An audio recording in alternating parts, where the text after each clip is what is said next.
All right, so I got to thinking, this is from a S10 96. There's a S15, a number of other GM vehicles that use the same latch mechanism.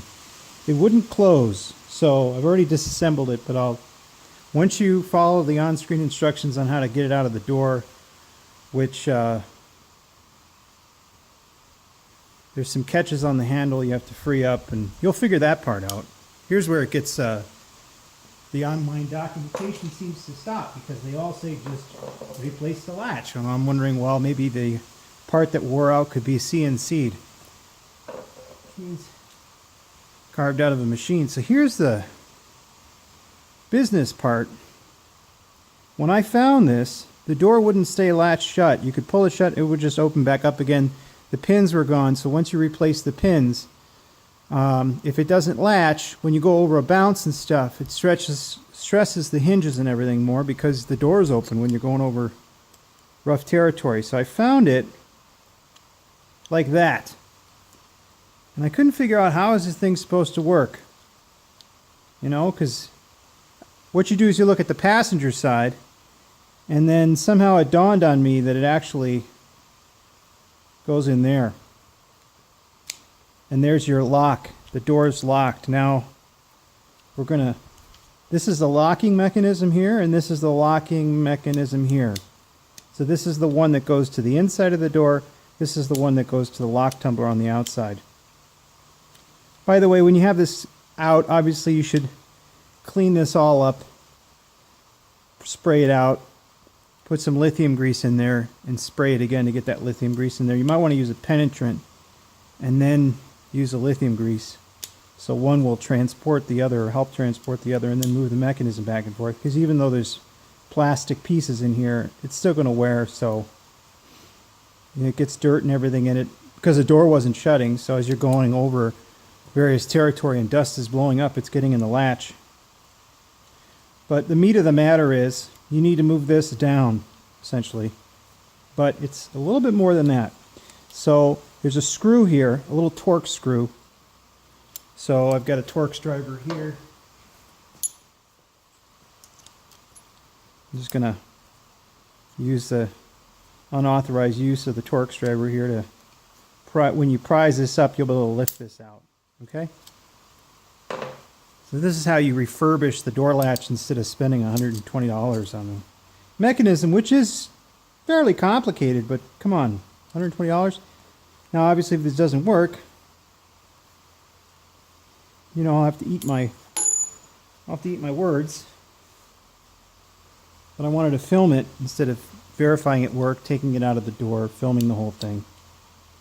So you'll find this bushing wrapped around it. I held on to it in case, hey, maybe it's really important or vital or whatever. I believe it wraps around here like that.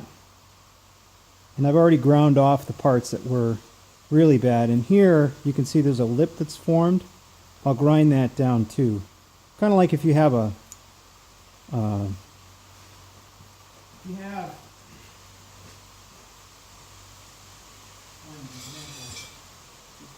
something like this and the head is mushrooming out. They don't ship from the factory like this. Grind this part off, because that can break off real easy. Grind it flat so it's a flat hexagon. Making your chisels hexagon. Alright, so I ended up I couldn't tell what this was for. You know, this is like basically wrapped around it, almost like this has been dipped in this material. But this clearly is meant to be a bushing, right? Spacer, bushing. So when you take it off, I looked around the shop for various very thin washers. I think these are used for oil pan gaskets. I've got a couple here. So what I was thinking is, since there's a lot of play in there, I'll see if I can put some of these on that shaft. I haven't done this part yet, so it could be a total flop. Fumble fingers. We'll see if that's big enough. I do have a micrometer. My guess is it's not big enough. So when in doubt, go oversized. I'll take this one next. It's interesting. I don't know what material that looks like felt. So that's going to be something that's going to probably fall apart over time, especially if there's a sliding surface on it. So it's almost big enough. There we go. It sits on there. So you want to put some of that on either side. I'll put this metal one on next, and hopefully it's not too big. Check these copper ones out here. So just put some spacers on either side so your door mechanism isn't sliding directly against the grain. So what I might suggest is, these look like they're copper, maybe with a mix of material, but put one of these on. Put your latch mechanism back in. Again, I found it like this with that plastic gimping things up. You just need to rotate it down so it's like that. So we'll put it back in the same way I found it, right? And now you can see there's less play. And we'll put one of these copper washers on the other side. Okay, so act like a bushing. We'll just put it on the other side there. Make sure it's on center. And now there's a bit of a bushing on that, so should work okay. Looks like it's good. So now you close the door, it latches, right? It's not going to just come off, but you pull the handle. So on here, that would be, when you pull the handle, it actually pushes this plunger down. So I'm going to hold it together, push the handle down, and boom, the door opens up. Now, if you've got enough pressure on there with your bushings, and remember this is clamped by that outside bolt, then it shouldn't fly way up out of the way where it was stuck before. It should just end up like that, right? And then when you go to close, it's going to hit this striker plate and close up. So I'll let you know how it goes in the comments below, but make sure you grind off all this other stuff. Now for grinding, what I use is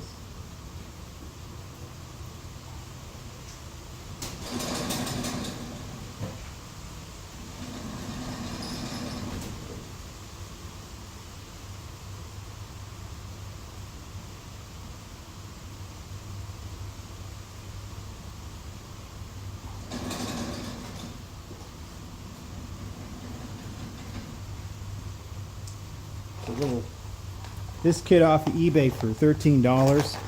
Comes with a yellow insert that has holes in it. Diamond impregnated cutting wheels. And I use a Yeti power supply both to keep the camera charged and also to run this because it has enough amps to dump into it. This is a 12-volt system, so